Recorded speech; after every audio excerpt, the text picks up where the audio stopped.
Okay. like in little ways, like just like laughing at you settling your earplug. There's like little moments of joy that are showing up, and that I haven't experienced a whole lot in the way that I am now. So Mm-hmm. it's very sweet, and I really owe it to practicing my lessons and being present Mm-hmm. with this. So, Nice. Yeah. and just bringing a smile to even it's like to a seemingly difficult situation to Mm-hmm. just bring a smile to it because sometimes it does seem so silly, the illusion, Yeah. you know. Yeah. It's Yeah. really And remember the course actually says some of our greatest setbacks become our greatest advances. And that we talked about this in the very beginning, how once the ego gets hold of this idea that you're advancing toward the truth, it just starts to claw its way back. No, come back. I need you.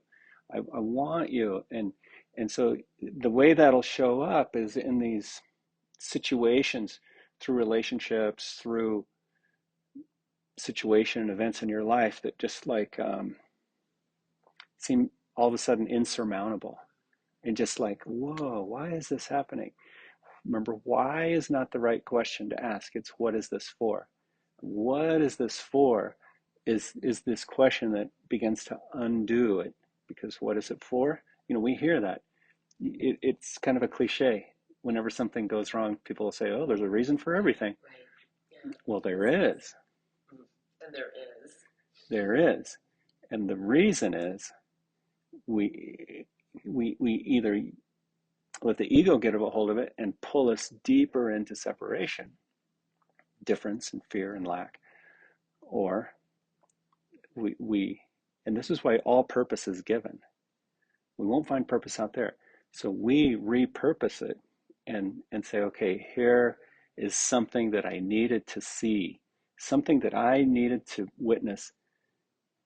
The same way we come into these shapes, we find the cramps in our bodies. We also find that these things that seem to happen to us are exactly there for us to say, ah, I need to get to the root of this. I need to let this one go. Yeah, it's a perfect mirror. In this sense, if you want to know what's going on in your subconscious mind or in your consciousness, all you got to do is look around you. Everything, down to the last little leaf and the last little blade of grass, everything is a reflection of consciousness. Yeah, it's the mirror of life.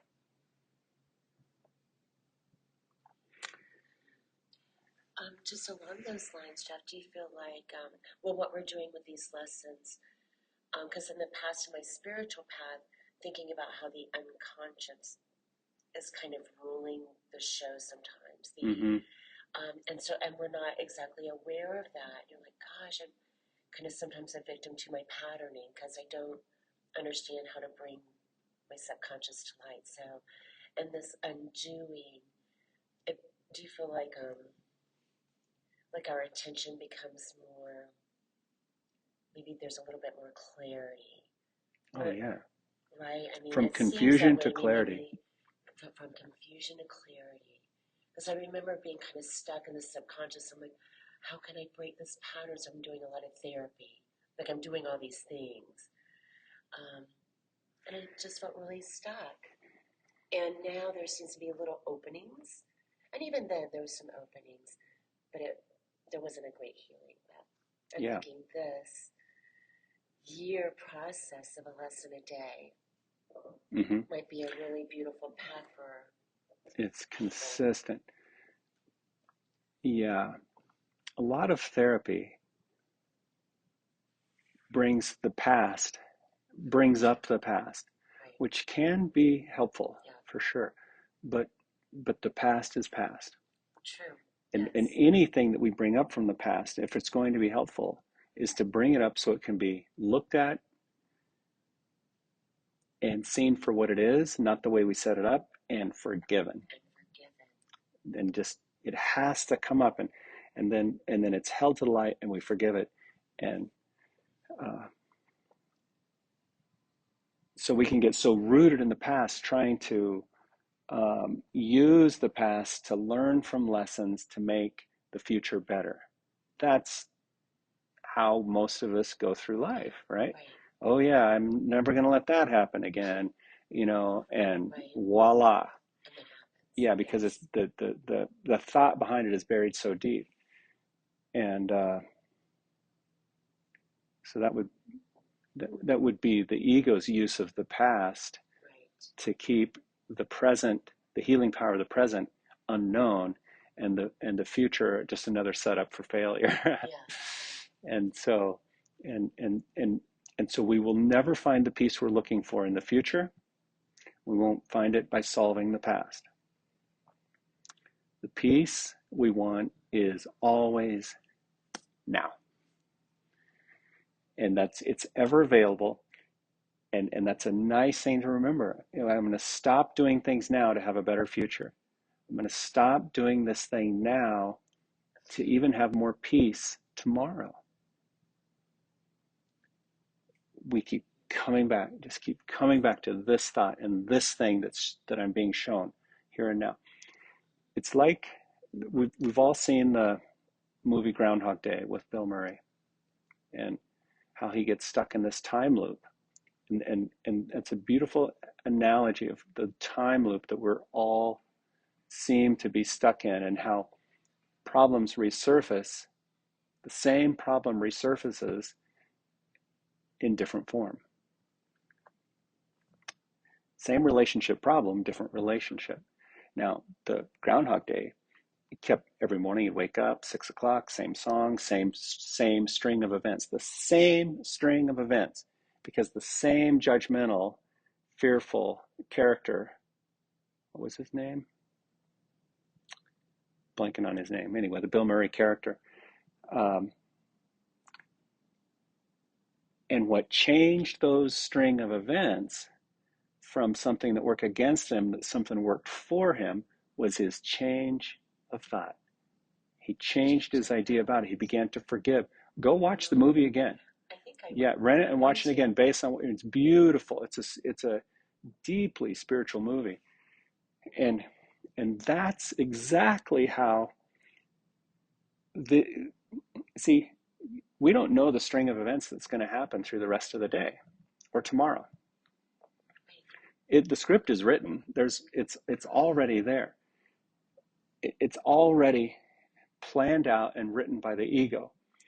The but as we, like, you could go out and all kinds of yucky things happen. You get blah blah blah. You have the ego version of what the day is predestined to be. But the change in thought, the forgiving nature, unwinds all that. So those strings of events are all uniquely different, and now they're used to heal, and they all work for you instead of against you. It's like the Ted Lasso character. Everybody in the script changes. Everybody heals because he's so honest and so forgiving. His nature just comes through, and let's get into this, because that's how,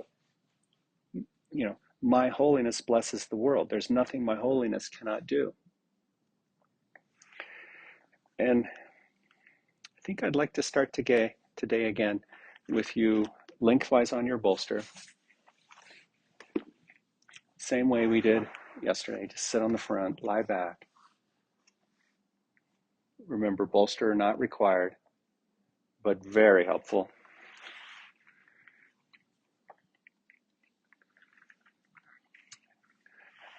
That's nice. Just close your eyes, let your spine adapt to the shape, let your muscles relax. I say let your muscles relax, but I could also say bring your awareness to the tension, bring your awareness to the resistance, and look at it. Hold it to the light of your awareness, and then see if it's safe to let it go. And then bring your arms out in a T shape, just like that. Tailbone well supported. By now, you might even consider inching back a little tiny bit. The head can be a little less supported, and that brings a little more extension into the thoracic spine, a little more extension into the cervical spine. Eyes closed. Just have this experience. See if it feels safe to extend your legs out one at a time, mat width apart.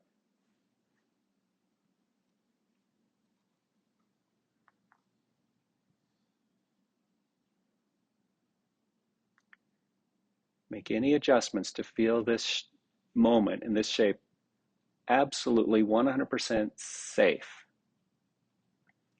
That's the beauty of the Avita yoga practice, is that we find safe entry points into some of our deepest, darkest blockages.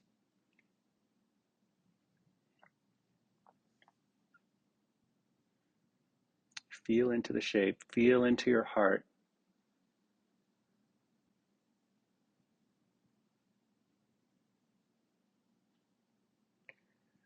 Now softly, softly, open your eyes. And just take in everything. You take in the shape. See, your mind is everywhere. The mind is not in the brain. The mind is in your feet, it's in your legs. Your mind is in the bolster supporting you. Your mind is in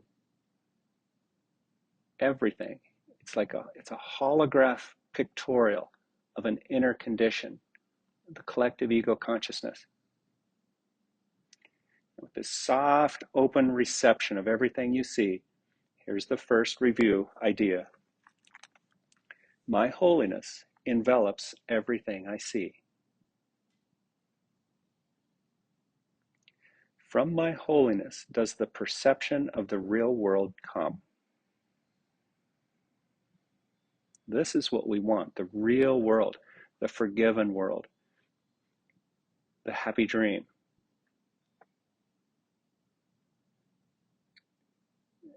That is what happened to the Bill Murray character, how he evolved through the movie Groundhog Day.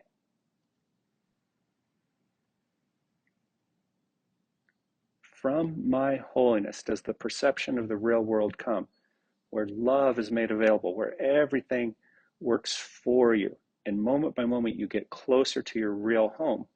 Those are my words. Okay, I'm going to start over with the paragraph. From my holiness does the perception of the real world come. Having forgiven, I no longer see myself as guilty. I can accept the innocence that is the truth about me. Seen through the understanding eyes, the holiness of the world is all I see, for I can picture only the thoughts I hold about myself. I can see only the picture of the thoughts I hold about myself. Do I want the fearful, guilt-ridden, blaming fear thoughts and the world that I see through that lens? Or am I willing to see differently? As long as the shape is working for you, remember you can bend your knees up, have your feet on the floor.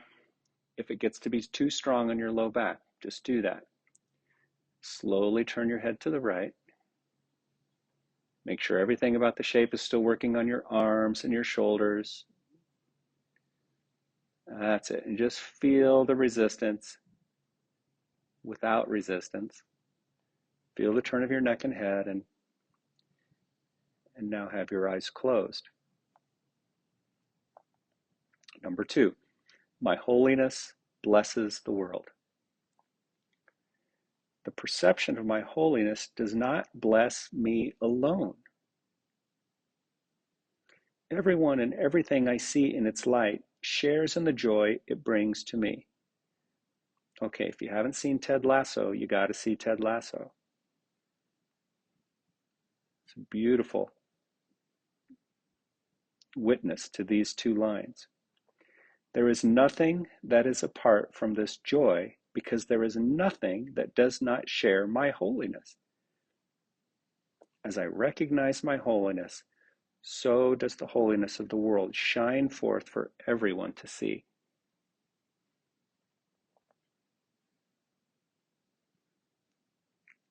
See how important it is for us to heal? The salvation of the world depends on our healing. And we got to stop pointing our finger. We got to stop inflicting peace on others. You can't inflict peace on yourself or another. You can't inflict joy or happiness. You can't inflict healing. We can only accept salvation for ourselves, and in so doing, our holiness blesses the world. Bring your head back to the center.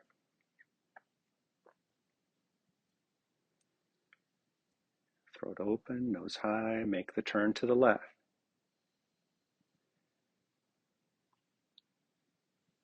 Number 3. There is nothing my holiness cannot do. Oh yeah, there's no order of difficulty in miracles. My holiness is unlimited in its power to heal, because it is unlimited in its power to save. What is there to be saved from except illusions? And what are all illusions except false ideas about myself? My holiness undoes them all by asserting the truth about me. In the presence of my holiness, which I share with God Himself, all idols vanish. What is an idea? What is an idol but something I believe I need more of? An idol is an outer fascination, an outer desire, an outer want, with basically the replacement of our true home.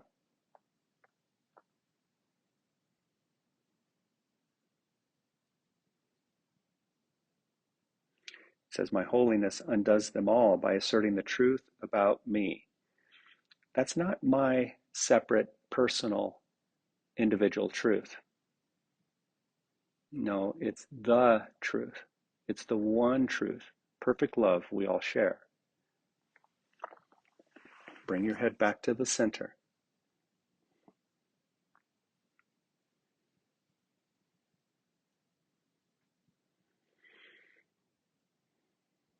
Now bend your knees up.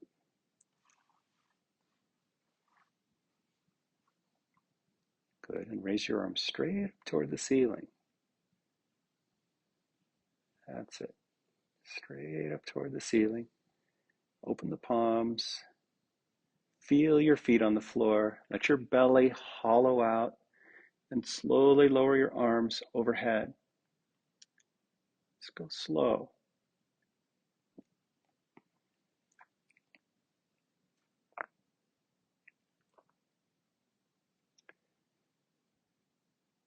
Notice the difference between your two shoulders. Keep them about shoulder width apart, knowing that one may lower a little more than the other. You can explore them differently. You can also hold them about the same height because it feels a little more stable through your shoulder girdle. That's it. If it feels safe, extend one leg out at a time. Okay, don't push the shape. Don't push the moment. Now let the belly hollow out. Let the Let the muscles that attach around the lower part of your ribs, let them drop away. You might even enhance the exhale a little bit. Just let each exhale create space around the bottom rib of your rib cage.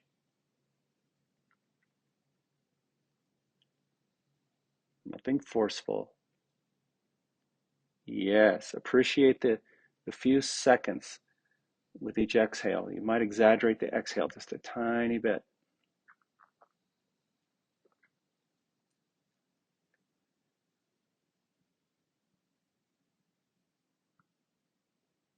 Mm-hmm. Slowly, slowly, bring your arms down by your sides. Like a snow angel, go slow. Let the elbows be low, but go slow. That's it.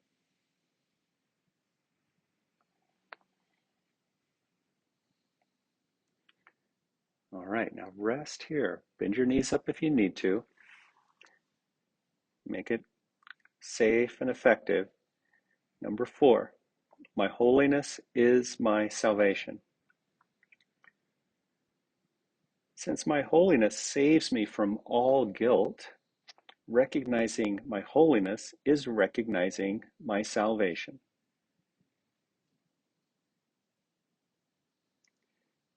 Yeah, this is true because guilt is at the root of all fear. It can be buried deep. It is also recognizing the salvation of the world. Once I have accepted my holiness, nothing can make me afraid. Why? Because I've undone all the guilt. And because I am unafraid, everyone must share in my understanding, which is the gift of God to me and to the world.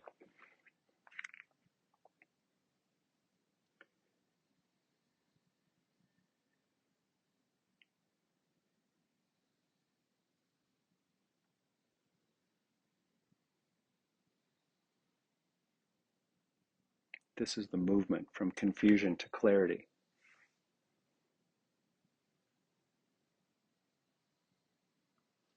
And as we do this, our eyes and our hearts and our presence just become these beacons of light.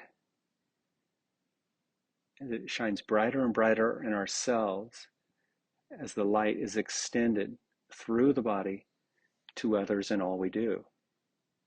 It's that simple.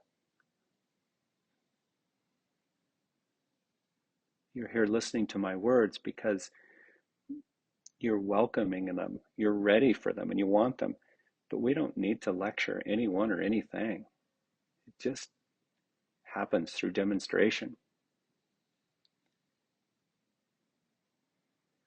Gently roll onto one side and pause a moment.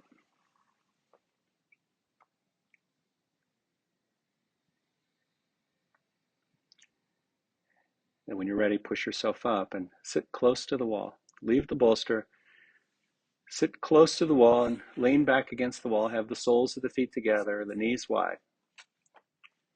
Yeah, not touching the wall, maybe 3 inches away or so. Give a little room for your low back to fill into that space.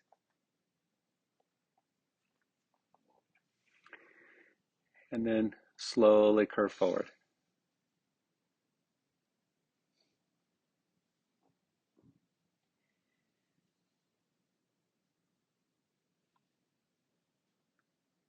Number 5, I am blessed as a son of God. Herein lies my claim to all good and only good. I am blessed as a son of God. All good things are mine because God intended them for me. I cannot suffer any loss or deprivation or pain because of who I am.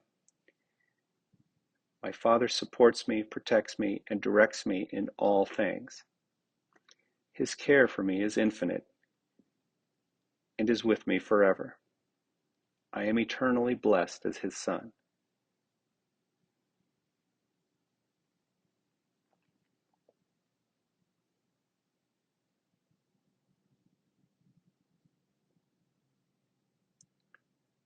Slowly raise back up, back to the wall. Feel the support of the wall, feel the support of the floor. Settle into your bones and feel the support of your bones. And then feel, above all, the support of these words, this prayer. I am blessed as a son of God.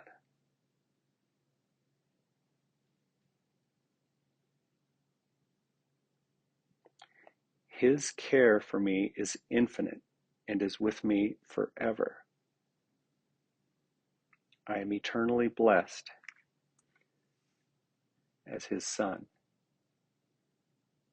as an extension of his thought, as his child. Perfect unity. As an outer symbol of that perfect unity, bring your hands together at your heart.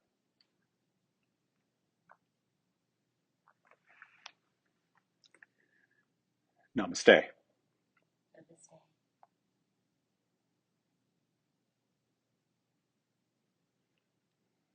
All right. That's good. Thank you so much. Have a happy day. Thanks, Lisa.